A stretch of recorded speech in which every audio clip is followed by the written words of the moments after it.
tarde, eu me chamo Silvia, sou estudante de Biologia da UNI.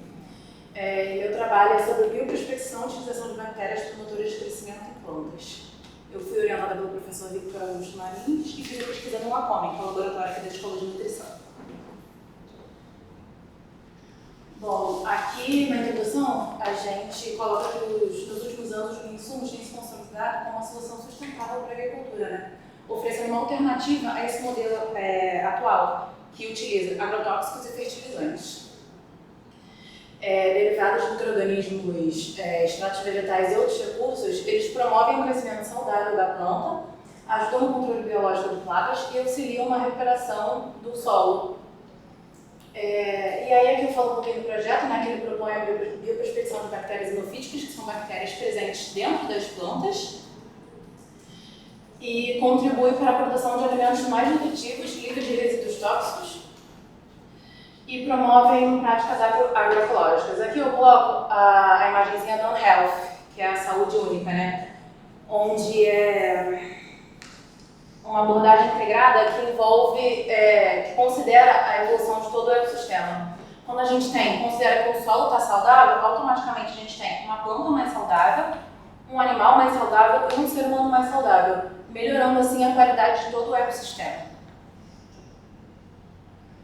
Bom, os objetivos servem a bioprospecção de bactérias hemofíticas, né, que são as bactérias presentes dentro das plantas, o isolamento dessas bactérias e a caracterização dessas bactérias através da extração de DNA e dos sequenciamentos genéticos. Bom, aqui é a metodologia. Eu coloquei essa imagenzinha que eu tirei da internet, mas basicamente a gente coleta essa planta. O ideal é que a gente escolha uma planta que aguente condições extremas, excesso de sol, uma planta, o Victor recomenda que a gente colete uma planta que cresce no quintal, por exemplo. O quintal da sua mãe tem uma plantinha, e essa planta vai ser em quais condições? Vocês alimentam esse solo, molham esse solo com frequência, ou é só um solo que fica parado lá? E a gente geralmente priorizava essas plantas, né, com essas condições. Fazia desinfecção no laboratório, porque como a ideia era conseguir bactérias presentes dentro das plantas, a gente fazia desinfecção, que foi desenvolvido no método desenvolvido pelo professor Victor também no laboratório.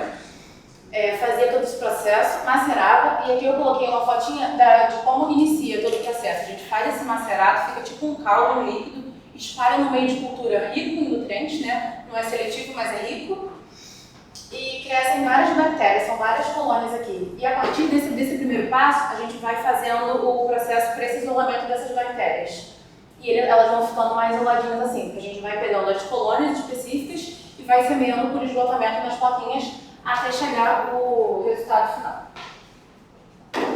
Bom, a inovação do projeto visa combater os impactos negativos dos agrotóxicos e fertilizantes, né? Porque quando são utilizados durante muito tempo nos solos, eles acabam prejudicando esse solo, havendo essa necessidade de recuperação. E aí essa recuperação é feita liberando esse solo, né? Não utilizando mais, e passando para outro. Quando a gente utiliza esses bioinsumos, essas bactérias, elas, além de promoverem a recuperação do solo, elas melhoram a qualidade do alimento e a qualidade do animal. Voltando ao conceito do One Health, né, que é a saúde única. Um solo saudável, tem uma planta saudável, um alimento saudável, um animal saudável e um ser humano saudável.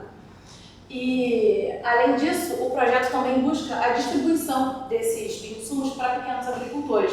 A gente desenvolve esses bioinsumos aqui na universidade e depois a gente distribui para esses agricultores até para a sustentabilidade, inclusão e a melhora da competitividade no setor agrícola. Bom, aqui o resultado. Bom, o que a gente procura são bactérias com 3 características específicas. Elas fixam nitrogênio da atmosfera, solubilizam potássio e solubilizam fósforo. São as características necessárias para elas se tornarem insumos. Bom, aqui a gente tem o resultado de uma das plantas. Eu fiz pesquisa com 2, conseguimos 28 bactérias, 14 da primeira e 14 da segunda planta.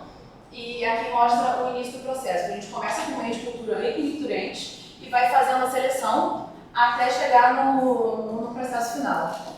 Aí tem um meio de cultura limitado e a gente também expõe a bactéria a uma temperatura de mais de 80 graus.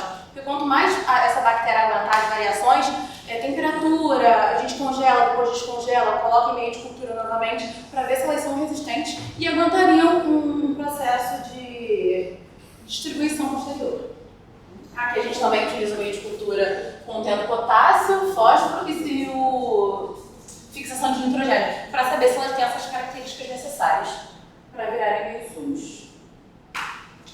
que é o segundo. Nessa segunda pesquisa, a gente fez a identificação no meio de cultura, fazendo a análise do halo, utilizando mais. Porque quanto maior o halo em volta da bactéria, mais ela tinha propriedade e melhor ela seria para a utilização dos bioinsumos. Bom, a conclusão que os resultados reforçam, né, a relevância da pesquisa como bioinsumo como uma alternativa sustentável para a agricultura, especialmente no contexto de fixação biológica de nitrogênio e solubilização de nutrientes essenciais da atmosfera, contribuindo também para essa recuperação do solo.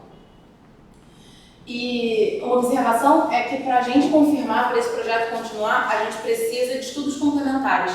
Após essas primeiras etapas do projeto, a gente faz o sequenciamento, a extração do DNA da bactéria e o sequenciamento do genoma, que são as etapas que a gente consegue identificar se as bactérias apresentam riscos para os seres humanos, né? E se elas ainda não foram utilizadas pelo setor agrícola, porque como a nossa ideia é essa distribuição para pequenos agricultores, elas não podem estar sendo utilizadas comercialmente por empresas desse setor.